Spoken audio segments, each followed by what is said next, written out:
أنفسنا وسيئات أعمالنا من يهده الله فلا مضل له ومن يضلله فلا هادي له وأشهد أن لا إله إلا الله وحده لا شريك له وأشهد أن محمدا عبده ورسوله يا أيها الذين آمنوا اتقوا الله حق تقاته ولا تموتن إلا وأنتم مسلمون يا أيها الناس اتقوا ربكم الذي خلقكم من نفس واحدة وخلق منها زوجها وبث منهما رجالا كثيرا ونساء واتقوا الله الذي تساءلون به والأرحام إن الله كان عليكم رقيبا يا أيها الذين آمنوا اتقوا الله وقولوا قولا سديدا يصلح لكم أعمالكم ويغفر لكم ذنوبكم ومن يطع الله ورسوله فقد فاز فوزا عظيما أما بعد فإن خير الحديث كتاب الله وخير الهدي هدي محمد صلى الله عليه وسلم وشر الأمور محدثاتها وكل محدثة بدعة وكل بدعة ضلالة وكل ضلالة في النار.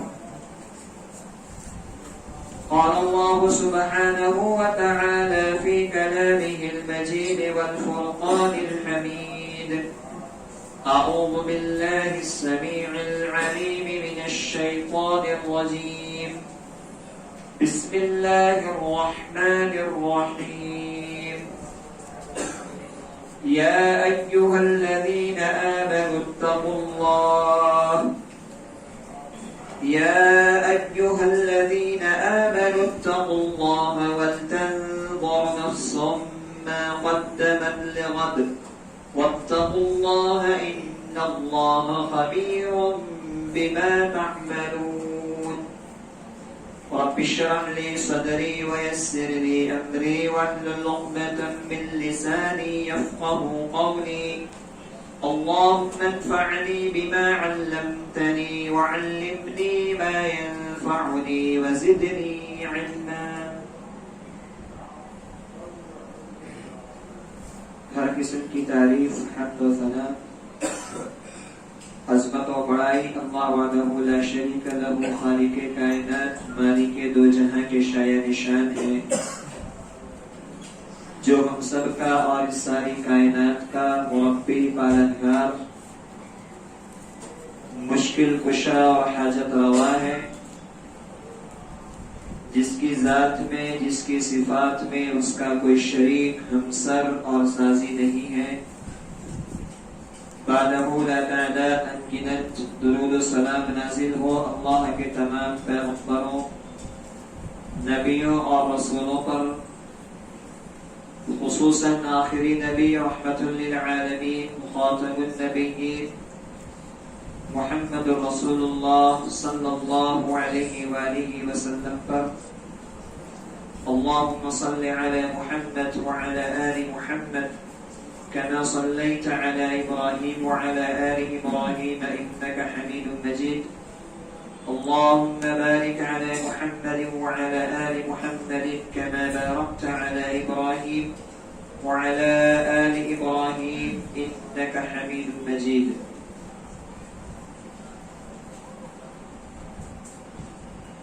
عزیز ساتھیوں نوجوان دوستوں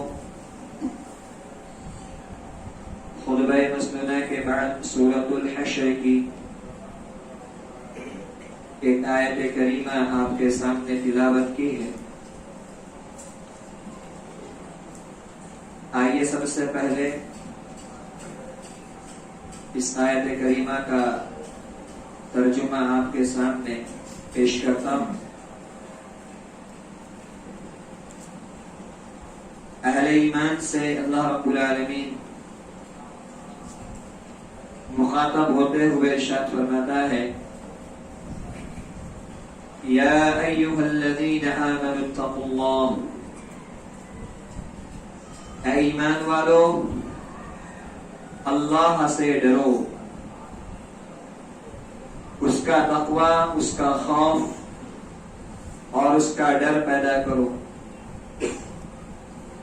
وَلْتَنْظُرْ نَفْسٌ مَا قَدَّمَتْ لِغَدٍ، اور ہر انسان کو، ہر نفس کو یہ سوچنا چاہیے، یہ غور کرنا چاہیے کہ اس نے آنے والے کل کے لیے کیا تیاری کی ہے۔ پھر ایک مرتبہ اور اللہ رب العالمین اپنے خوف اور تقوی کا حکم دیتے ہوئے فرماتا ہے، وَاتَّقُوا اللَّهَ إِنَّ اللَّهَ خَبِيرٌ بِمَا تَعْمَلُونَ، اللہ سے ڈرو، یقیناً جو کچھ تم کرتے ہو اللہ سبحانہ و تعالی اس سے باخبر ہے، اس کی خبر رکھنے والا ہے۔ حضرات، بنیادی طور پر اللہ رب العزت نے اس آیت کریمہ میں دو باتوں کا حکم دیا ہے۔ پہلی بات اللہ کا تقوی ہے، اللہ کا ڈر ہے کہ ایک مومن کے قلب میں، ایک مومن کے دل میں اگر ڈر کسی کا ہو تو اللہ کا ہونا چاہیے۔ انسان گناہ اور معصیت سے دور اس لیے رہے تاکہ اسے اللہ سے ڈر لگتا ہے۔ کسی پولیس یا کسی قانون کے ڈر سے، گناہ سے دور رہنا یہ کوئی کمال کی بات نہیں۔ ایک مسلمان کے سامنے، ایک مومن کے سامنے گناہ کا کھلا میدان ہو، معصیت کا کھلا میدان ہو، اسے کوئی دیکھنے والا نہ ہو اور اس گناہ کی کوئی خبر رکھنے والا بھی نہ ہو، تنہا ہو، اکیلا ہو، وہ گناہ کر لے تو اس کے گناہ کا اظہار بھی نہ ہو، لیکن وہ تنہائی میں بیٹھ کر بھی گناہ اس لیے نہیں کرتا ہے کہ اسے اللہ سے ڈر لگتا ہے۔ وہ اکیلے پن میں بھی معصیت سے اور گناہ سے اس لیے دور رہتا ہے کہ اس کے قلب کے اندر اللہ سبحانہ و تعالیٰ کا ڈر ہے کہ میرا رب مجھے دیکھ رہا ہے، میرا رب مجھے دیکھ رہا ہے، میری ہر حرکت سے، میرے ہر عمل سے وہ واقف ہے، اسے خبر ہے۔ تقوی پر ہم نے اور آپ نے بے شمار خطابات سنے ہوں گے۔ تقوی کیا چیز ہے، تقوی کے کیا فضائل ہے، تقوی کتنی اہمیت کا حامل ہے۔ ہر بندگی، ہر عبادات کا جو لب لباب ہے، جو مغز ہے، وہ اللہ کا تقوی ہی ہے، اس کا قرب ہی ہے، اس کا ڈر ہی ہے۔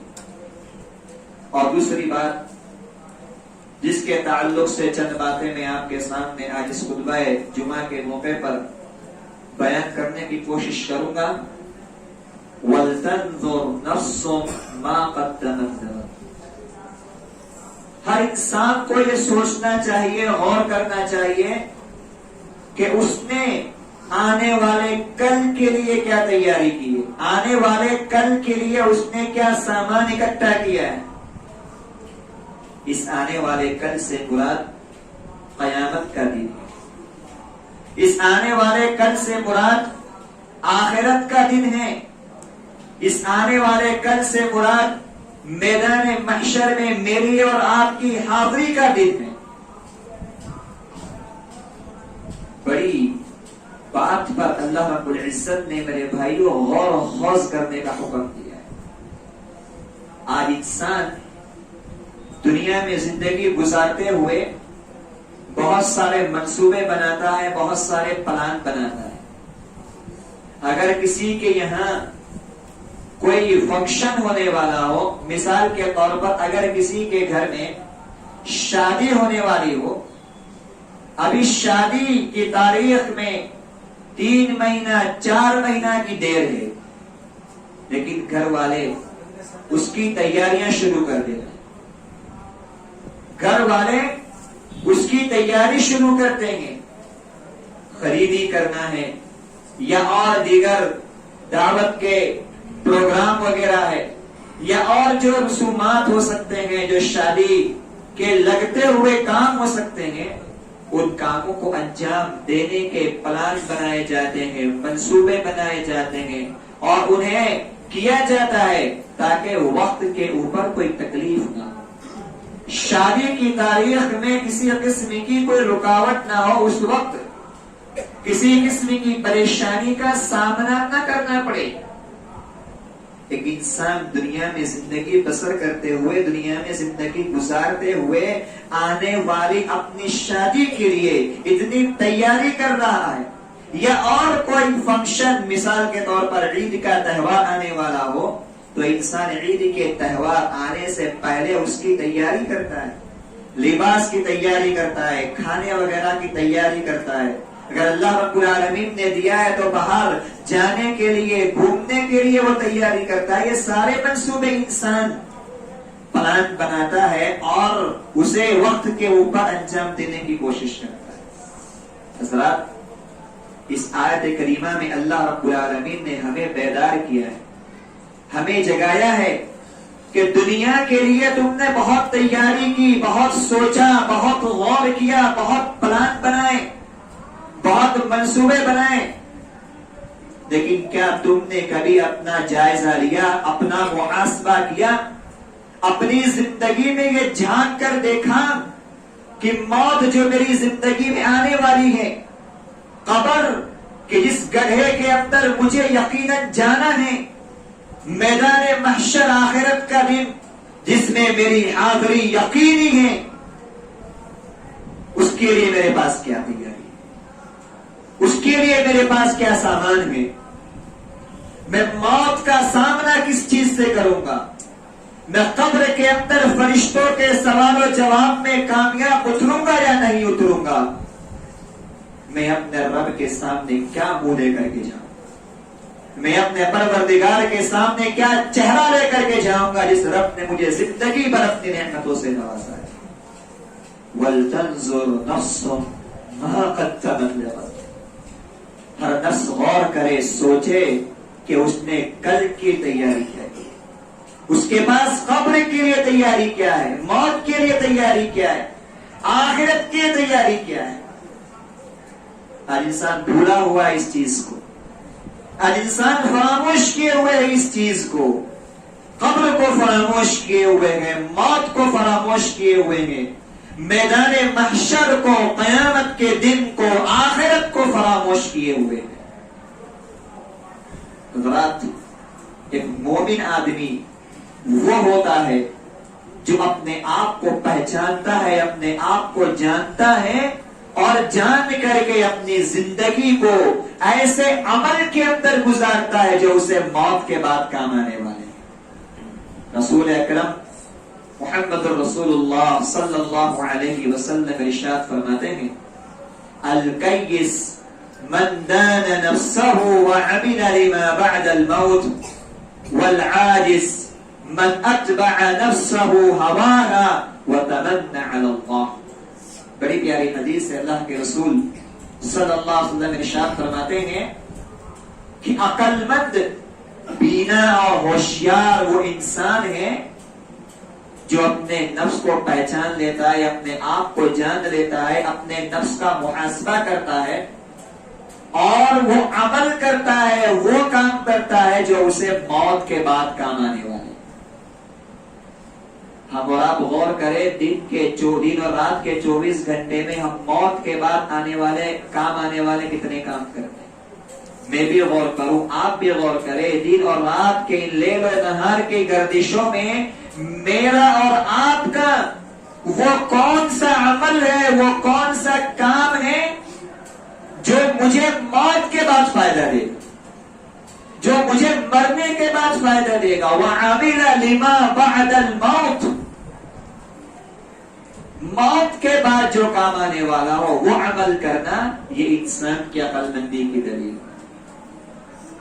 آج دنیا کے اندر انسان یہ سوچتا ہے میں مر جاؤں میرے بچے خوشحال رہیں, میں مر جاؤں اپنے بچوں کے لیے گھر بار چھوڑ کر کے جاؤں, میں مر جاؤں میرے بعد میرے بچوں کو کسی مشکلات کا خصوصاً معاشی اعتبار سے مشکلات کا سامنا نہ کرنا پڑے. یہ ساری تگودو, یہ ساری محنتیں ہماری زندگی کی اسی لیے ہیں تاکہ ہماری دنیا سنور جائے, ہماری دنیا بن جائے, ہماری دنیا سنور جائے. دنیا کے اندر ہمیں تکلیف نہ ہو, معاش کی تکلیف نہ ہو, لباس کی تکلیف نہ ہو, گھر کی تکلیف نہ ہو, سواری کی تکلیف نہ ہو. جتنے انتظامات دنیا کے ہو سکتے ہیں انسان آہستہ آہستہ اس کو انجام دینے کی اپنے اعتبار سے کوشش کرتا. لیکن میرے بھائیوں, یہ غور کرنے کا, سوچنے کا لمحہ ہے کہ اب آپ غور کریں کہ ہم دن بھر میں وہ کون سا عمل کرتے ہیں جس کا فائدہ ہمیں موت کے بعد ملنے والا ہے.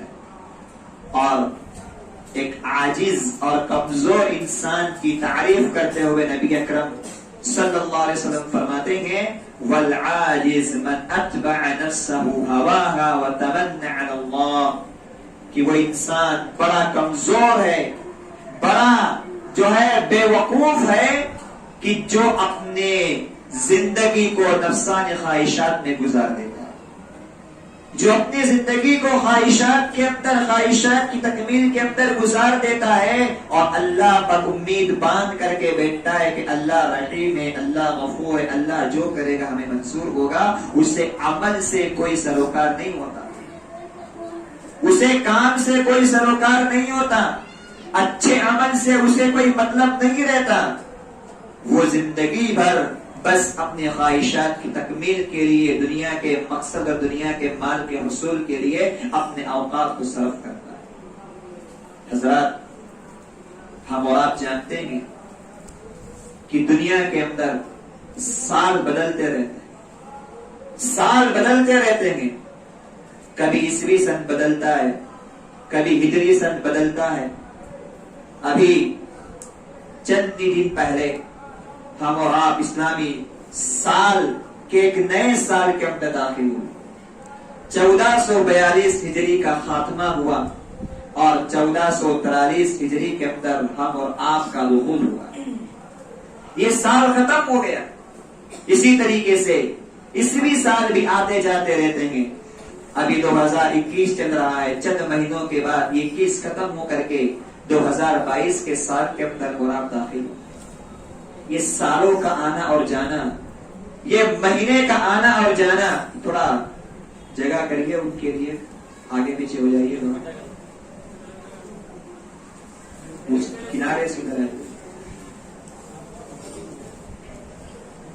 اس سالوں کا آنا اور جانا اور اسی طریقے سے مہینے پہ مہینے گزر رہے ہیں, ہفتوں کے ہفتے کہاں نکل جا رہے پتہ نہیں ہوتا, اور یہ دن 24 گھنٹے کا کب ختم ہو جاتا ہے ہمیں اس کا احساس نہیں ہوتا. نبی اکرم صلی اللہ علیہ وآلہ وسلم ارشاد فرماتے ہیں کہ قرب قیامت کی نشانی یہ بھی ہے, قیامت کے قریب ہونے کی ایک علامت یہ بھی ہے کہ انسان کے سال ایسے گزریں گے, ایسے بیتیں گے جیسے کہ مہینہ گزرتا ہے.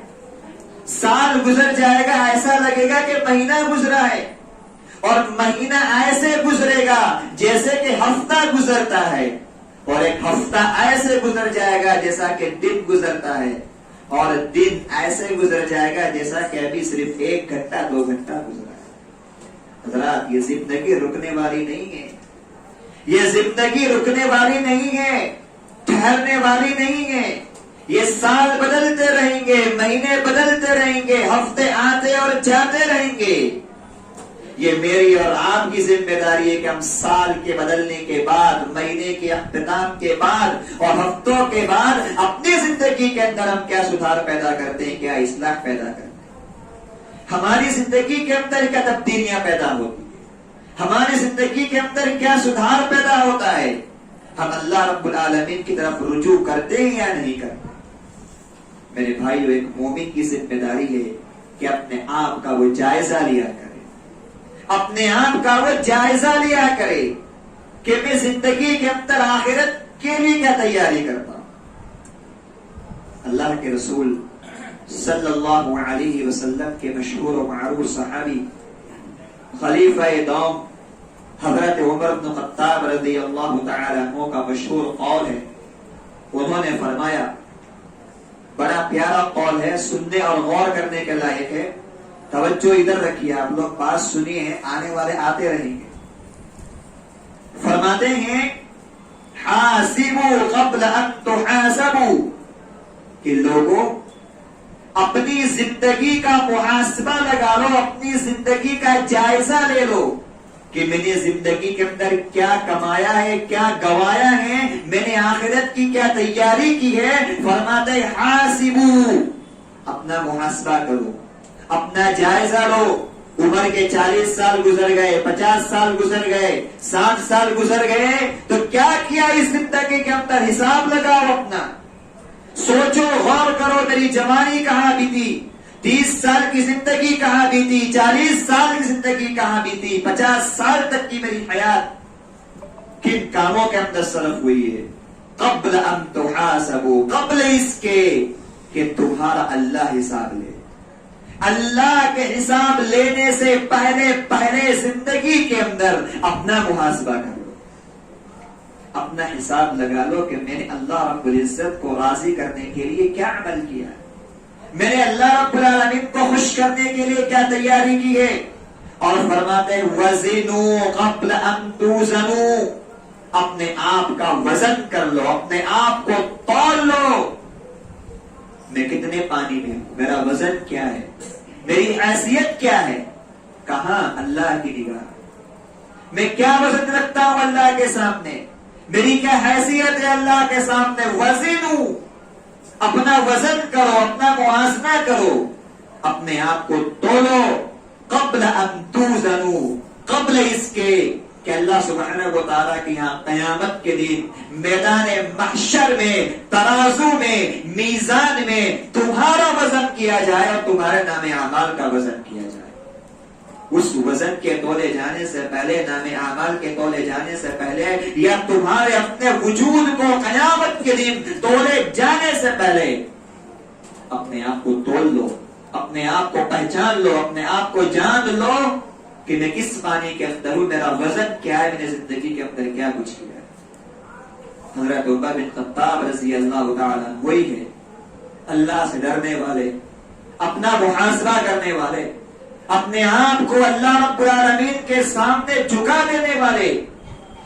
یہ وہ شخصیت ہے میرے بھائیوں، نبی اکرم صلی اللہ علیہ وسلم نے زندگی میں کئی مرتبہ جنتی ہونے کی خوشخبریاں دی ہیں، لیکن میرے بھائیوں آخرت کا خوف، اپنے نفس کا محاسبہ، اپنے نفس کا جائزہ، اور اللہ رب العالمین کے یہاں اپنے آپ کو پیش کرنے کا اتنا ڈر ہے، جب قرآن پڑھتے اور قرآن کی اس آیت کریمہ پر پہنچتے، ان عذاب ربک لواقع،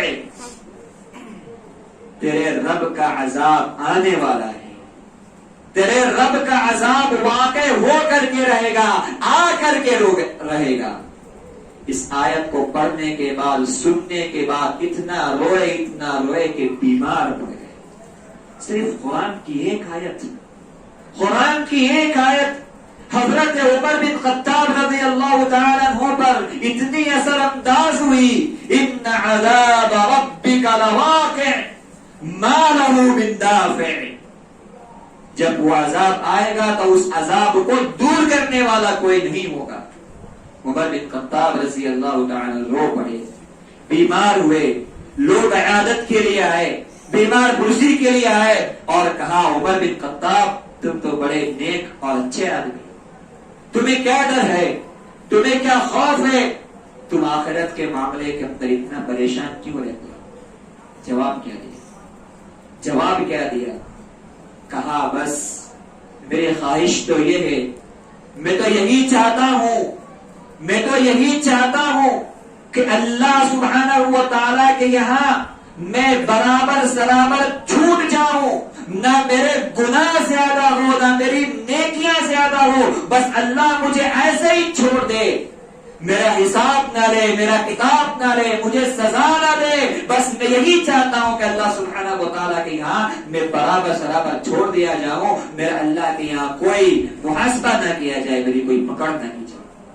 جبکہ یہ وہ صحابی ہے جن کو نبی اکرم صلی اللہ علیہ وسلم نے زندگی کے اندر کئی مرتبہ جنتی ہونے کی خوشخبریاں دی۔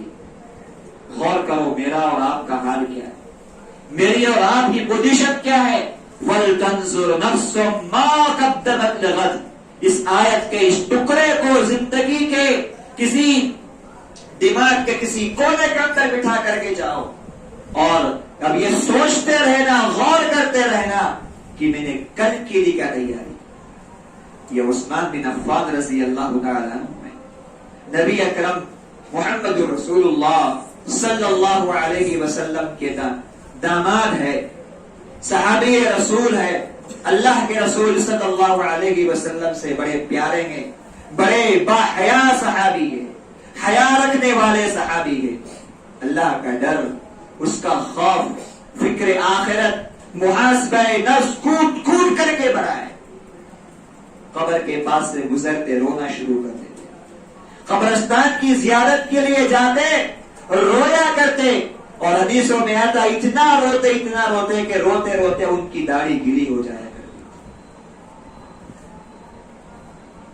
دل پر ہاتھ رکھ کے سوچو کہ آج ہم اللہ کے عذاب کو یاد کر کے، قبر کے عذاب کو یاد کر کے کتنا روئیں گے۔ ہر انسان سوچے، ذرا غور کرو، قبر کو یاد کر کے، موت کو یاد کر کے، جہنم کو یاد کر کے ہم کتنا روئیں گے۔ کبھی ہماری آنکھوں سے آنسو اس لیے نکلا کہ ہمیں قبر کے اندر جانا ہے، قبر کا عذاب بڑا سخت ہے۔ کبھی ہماری آنکھ سے آنسو اس لیے نکلا ہے کہ اللہ نہ کرے ہمیں جہنم میں ڈال دیا گیا تو ہمارا کیا حال ہوگا۔ کبھی اس پروردگار کی جلال کو، اس کی جباریت کو، اس کی قہریت کو یاد کر کے کیا کبھی ہم نے اپنی آنکھوں سے آنسو بہائے؟ حضرت عثمان رضی اللہ تعالیٰ عنہ ہیں، قبر گزر رہے ہیں، رو رہے ہیں، پوچھنے والے پوچھتے ہیں، سوال کرنے والے سوال کرتے ہیں، کیا بات ہے عثمان، تمہارا یہ حال ہے، تمہارا یہ حال ہے تو ہمارا کیا ہوگا؟ تمہاری یہ پوزیشن ہے قبر کو دیکھ کر کے، جبکہ تم تو نبی کے صحابی ہو، عشرہ مبشرہ میں تمہارا شمار ہوتا، تمہارا یہ حال ہے، کیوں ایسا کر رہے؟ کہا یہ قبر آخرت کی منزلوں میں پہلی منزل ہے، اور نبی اکرم ہادی برحق صلی اللہ علیہ وسلم نے فرمایا جو قبر کی منزل کے اندر کامیاب ہو گیا، آخرت کی دوسری منزلیں اس کے لیے آسان ہو جائے گی۔ اس لیے قبر کے پاس کھڑے ہو کر کے روتا ہوں کہ اللہ عثمان کی پہلی منزل کو آسان کر، عثمان کی پہلی منزل کو آسان کر۔ یہ پہلی منزل کو آسان کروانے والے کون ہیں؟ جن کی منزل آسان ہو چکی ہے، جن کی منزل کو اللہ نے نبی کے زمانے بشارت دے کر کے آسان کرا دیا ہے، آسان کر دیا ہے، لیکن پھر بھی ڈر ہے، خوف ہے، اور آج ہم بے خوف جی رہے ہیں، بے خوف جی رہے ہیں، کوئی ڈر نہیں ہے، کوئی خوف نہیں ہے، محاسبے کی کوئی فکر نہیں ہے، اپنے آپ کو اللہ رب العالمین کے سامنے لے جانے کا، پیش ہونے کا کوئی ڈر ہمارے ذہن و دماغ میں نہیں۔ عمر بن خطاب رضی اللہ تعالیٰ عنہ، انس بن مالک بیان فرماتے ہیں کہ میں ایک مرتبہ حضرت عمر بن خطاب رضی اللہ تعالیٰ عنہ کے ساتھ ایسے ہی نکلا، ہم دونوں ساتھ میں جا رہے تھے، تو اچانک مجھے رکا کر کے عمر بن خطاب رضی اللہ تعالیٰ عنہ دیوار کے پیچھے چلے گئے، میرے اور ان کے درمیان دیوار حائل ہو گئی، بہت دیر ہو گئی، واپس نہیں آئے، تو میں آگے بڑھا، جدھر عمر گئے تھے ادھر آگے بڑھا، نظر مجھے نہیں آ رہے تھے کیونکہ ان کی اور میرے درمیان دیوار آئی تھی، لیکن حضرت عمر بن خطاب رضی اللہ تعالیٰ عنہ نے جو کہا تھا، ان کی زبان سے جو الفاظ نکلے تھے، حضرت انس فرماتے کہ میں نے ان الفاظ کو سن لیا، میں نے ان الفاظ کو سن لیا تھا، حضرت عمر بن خطاب رضی اللہ تعالیٰ تنہائی کے اندر ہے میرے بھائیوں، وہ جان رہے ہیں اس باغ کے اندر، اس میدان کے اندر کوئی میری آواز کو سننے والا نہیں ہے۔ انس دور کھڑے ہوئے ہیں، کوئی میری آواز سننے والا نہیں ہے۔ اور کیا کہہ رہے ہیں وہاں جا کر، کیا کہہ رہے ہیں وہاں جا کر کے؟ وہاں جا کر کے اپنے نفس کو، اپنے آپ کو خطاب کرتے، اپنے آپ کو کہتے ہیں امام اللہ لتتقین اللہ اور لیعذبنک۔ اے عمر کا نفس، اے عمر کا دل، اے عمر کا وجود، اللہ سے ڈر جا، اللہ کا خوف کھا جا، اس کا ڈر دل کے اندر بسا لے، ورنہ اللہ عمر کو عذاب دینے پر قدرت رکھتا ہے۔ یہ حضرت عمر رضی اللہ تعالیٰ اپنے آپ سے کہہ رہے ہیں، اپنے آپ سے خطاب کر رہے ہیں، اپنے نفس سے کہہ رہے ہیں کہ عمر کے نفس اللہ کا خوف کھا جا، اللہ کا ڈر اختیار کر، اس کا خوف دل میں رکھ، اولا یعذبنک، ورنہ اللہ سبحانہ و تعالی عمر کے نفس کو، عمر کے وجود کو، عمر کی ذات کو عذاب دینے پر قدرت رکھتا ہے۔ یہ محاسبہ تھا، یہ جائزہ تھا میرے بھائیوں ہمارے اسلاف کا، نبی اکرم صلی اللہ علیہ وسلم کے صحابہ کرام کا، جو تنہائیوں میں جا کر کے، اکیلے پن میں جا کر کے اپنی زندگی کا جائزہ لیا کرتے تھے کہ میں نے آخرت کے لیے کیا کیا۔ حضرات قرآن کی اس آیت کا ٹکڑا ایک بار پھر سنیں، غور کریں، سوچیں، وَلْتَنْظُرْ نَفْسٌ مَا قَدَّمَتْ لِغَدٍ۔ ہر انسان کو سوچنا چاہیے کہ قبر کے لیے میرے پاس کیا سامان ہے، قبر کے لیے کیا سامان ہے، میدان معاشر کے لیے کیا سامان ہے۔ اور یہ سامان ہے میرے بھائیوں اچھے عمل کے سوا کوئی سامان نہیں۔ ہم سب جانتے ہیں ہماری اچھائیاں، اچھے اعمال، اچھے کام، ہمارے صالح جو اللہ کو خوش کرنے کے لیے ہم نے کیے ہیں، وہی ہمارا ساتھ دینے والے ہیں۔ رسول اکرم صلی اللہ علیہ وسلم ارشاد فرماتے ہیں یتبع المیت ثلاث، تین چیزیں میت کے ساتھ چلتی ہیں۔ جب انسان مر جاتا ہے تین چیزیں اس کے ساتھ چلتی ہیں، اہلہ ومالہ وعملہ، اس کے خاندان والے ہوتے ہیں، اس کے رشتہ دار ہوتے ہیں، نمبر 2 اس کی مال و دولت ہوتی ہے، نمبر 3 اس کا عمل اس کے ساتھ ہوتا ہے۔ یرجع اثنان یبقى واحد، کہا 2 چیزیں پلٹ کر آ جاتی ہے، 2 چیزیں رہ جاتی ہے۔ فرمایا مال بھی رہ جاتا ہے، دولت بھی رہ جاتی ہے، اہل بھی رہ جاتے ہیں، خاندان والے بھی رہ جاتے ہیں، وہ اولاد بھی رہ جاتی ہے جن کی زندگی کو بنانے کے لیے تو نے اللہ کو بھلا دیا تھا، وہ گھر بھی رہ جاتا ہے جس گھر کو سنوارنے کے لیے تو نے اللہ رب العالمین کی عبادت سے اپنے آپ کو دور کر دیا تھا، وہ گاڑیاں بھی رہ جاتی ہے جس گاڑیوں کو خریدنے کے لیے تو نے حلال و حرام کی تمیز نہیں کی تھی۔ فرمایا یرجع اثنان ویبقى واحد، کہا 2 چیزیں لوٹ آتی ہیں، اہل و عیال بھی لوٹ آتے ہیں، مال بھی لوٹ آتے ہیں، یبقى عمل، قبر کی تنہائی میں اس کا عمل باقی رہتا ہے، اس کا عمل اس کے ساتھ رہتا ہے۔ اب وہ عمل اچھا ہو یا برا ہو، اچھا بھی ساتھ جائے گا، برا بھی ساتھ جائے گا، نیکیاں بھی ساتھ جائے گی، برائیاں بھی ساتھ جائے گی، نمازیں بھی ساتھ جائے گی، شرک و بدعت کے کام بھی ساتھ جائیں گے، اچھائیاں بھی ہمارے ساتھ آئے گی، برائیاں بھی ہمارے ساتھ آئے گی۔ اسی لیے اللہ نے کہا غور کر لو، سوچ لو، ابھی موت نہیں آئی ہے، ابھی قیامت کا دن نہیں آیا ہے، کل آنے والا، یعنی اتنا جلد آنے والا ہے۔ وہ اللہ فرماتا ہے یہ سوچ دو کہ کل میری موت ہے۔ قرآن کا انداز دیکھیے، اسلوب بیان دیکھیے پروردگار کا۔ اللہ نے یہ نہیں کہا کہ مہینے بعد آنے والی زندگی کی، سال بعد آنے والی زندگی کی، یا قیامت کی تیاری کرو۔ اللہ نے کہا وَلْتَنْظُرْ نَفْسٌ مَا قَدَّمَتْ لِغَدٍ، غد عربی زبان کے اندر کہتے ہیں آنے والا دن، کل آنے والا دن، گویا کل تمہاری موت ہے، کل قیامت کا دن ہے، کل میدان محشر واقع ہونے والا ہے، کل ہی تمہیں قبر میں ڈال دینے والا ہے، ڈالا جانے والا۔ بتاؤ انسان کو بتا دیا جائے کل تجھے قبر میں ڈال دیا جانے والا، انسان کی کیا حالت ہوگی؟ کھانا پینا چھوڑ کر کے بس وہ اللہ کے لگ جائے گا، ارے کل ہی مجھے قبر میں جانا ہے، کل ہی موت مجھے آنے والی ہے۔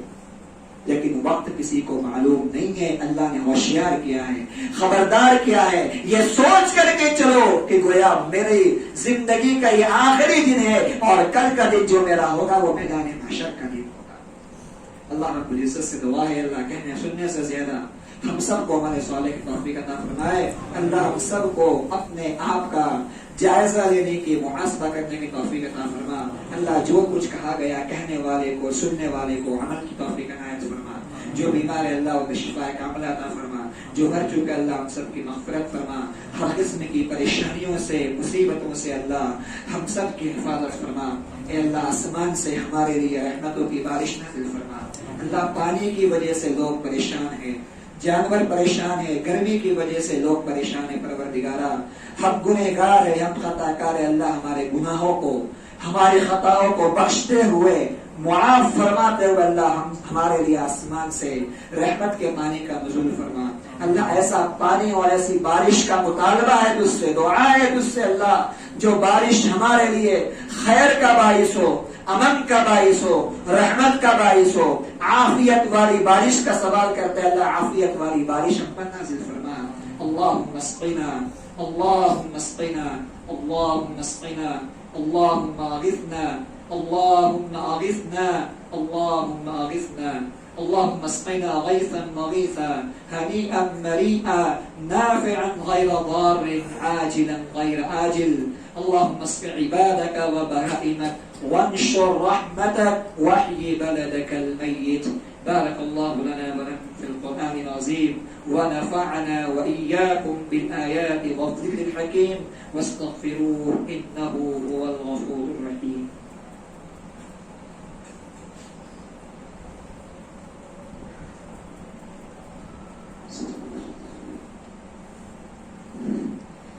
إن الحمد لله نحمده ونستعينه ونستغفره ونعوذ بالله من شرور أنفسنا وسيئات أعمالنا.